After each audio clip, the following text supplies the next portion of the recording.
Alice, a junior assistant struggling financially, dreams of advancing her career. After a family crisis leaves her burdened with debt, she's desperate for a solution.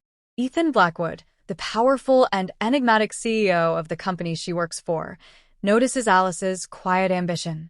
Known for being cold and calculating, Ethan remains emotionally distant, but something about Alice intrigues him.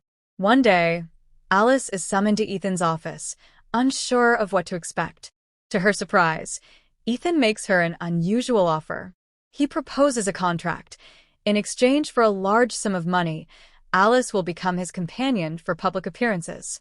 He explains that his position as CEO requires a certain image, a well-put-together woman by his side at high-profile events to keep the media at bay and potential business partners impressed. The contract is purely professional, and their personal lives will remain separate. Alice hesitates, feeling uncomfortable with the idea of being someone's doll for appearances. But the financial offer is too good to ignore, and it would secure her family's future. After some internal debate, she agrees to the terms, deciding that this temporary arrangement is worth the stability it will bring her. Their first event together is a high-end charity gala. Ethan is charming and composed, while Alice struggles to adjust to the new role. Despite her nervousness, she performs well, and the evening is a success. As they leave the event, Ethan praises her, though his compliments feel distant and impersonal. Alice begins to question whether she's made the right choice, but she convinces herself that it's only for 6 months. She'll play the part, collect her money, and move on. Alice's life undergoes a transformation as she slips into her role as Ethan's public companion. Her wardrobe changes, her mannerisms evolve, and she learns to present herself as the perfect partner for the high-society events Ethan frequents. She becomes the poised, elegant woman the media expects to see at his side, though internally, she feels like an imposter. Ethan remains emotionally distant, treating Alice as an accessory more than a person. This frustrates her, especially as she begins to notice moments when Ethan seems vulnerable, small flashes of the man beneath the cold CEO exterior. Yet, every time she tries to connect with him, he withdraws. Despite his aloofness, Alice can't help but feel drawn to Ethan.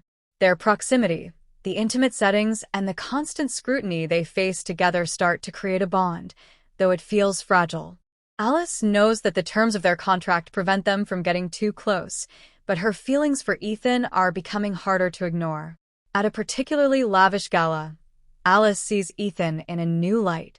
He handles a tense negotiation with ease, showing not just his business acumen but also a side of him that is deeply caring, though it's hidden beneath layers of professionalism. That night, Alice starts to wonder if Ethan hides more than just his emotions from the world. She realizes that she is no longer content being just Ethan's doll for the public.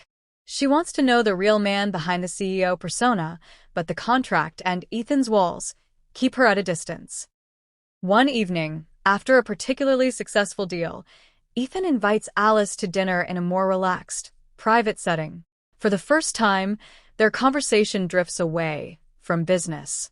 Ethan, usually guarded, begins to open up about his past, revealing vulnerabilities he's kept hidden. He shares how past betrayals, both personal and professional, have made him wary of trusting others, which is why he keeps people at a distance. The doll arrangement was a way to maintain control over his emotions. Alice listens intently, her heart aching as she sees the real Ethan for the first time. She now understands why he's been so closed off, but her feelings for him only grow stronger. She realizes that behind the stoic exterior is a man who has been hurt and is afraid of opening up again. As the night progresses, the atmosphere between them shifts. They share a brief, passionate kiss, but Ethan pulls back, clearly conflicted. He reminds Alice that their relationship is bound by the contract and that he can't afford to let his emotions interfere. But the connection between them is undeniable, and Alice knows that Ethan feels it too. Frustrated by his emotional walls, Alice confronts Ethan, demanding to know what he really wants. She tells him that she's no longer content with being his doll. Either they move forward as something more, or she walks away. Ethan, torn between his fear of vulnerability and his growing feelings for Alice, hesitates. As Alice leaves the room, she wonders if this is the end of their relationship or the beginning of something real.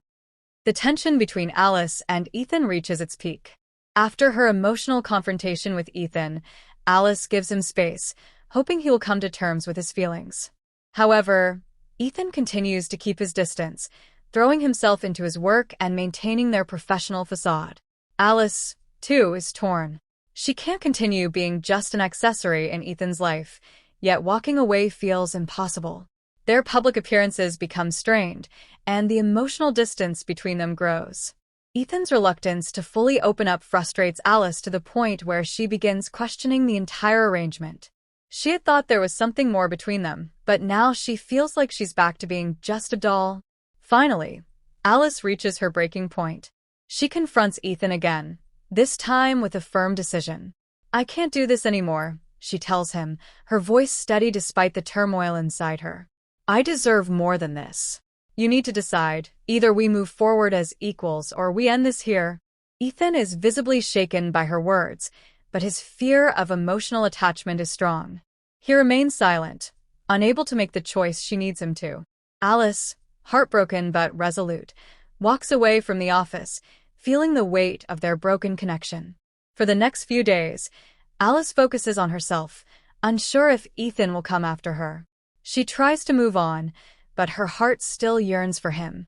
She had hoped he would choose her, but now she wonders if he's capable of truly letting someone into his life. Alice receives an unexpected invitation to a high-profile gala sent by Ethan. Torn between her desire to see him and her fear of being hurt again, she decides to attend. When she arrives, the room is filled with the city's elite, but her focus is solely on finding Ethan. When their eyes meet, something shifts between them. Ethan approaches her, and without saying much, he leads her to a private terrace. The tension between them is thick, but this time, Ethan is the one who breaks the silence. "I've been thinking about what you said," Ethan begins, his voice laced with vulnerability. "You were right. I've been hiding. Not just from you, but from myself. I've been afraid of letting anyone in because I thought it would make me weak. But what I didn't realize is that shutting you out is what's really been hurting me."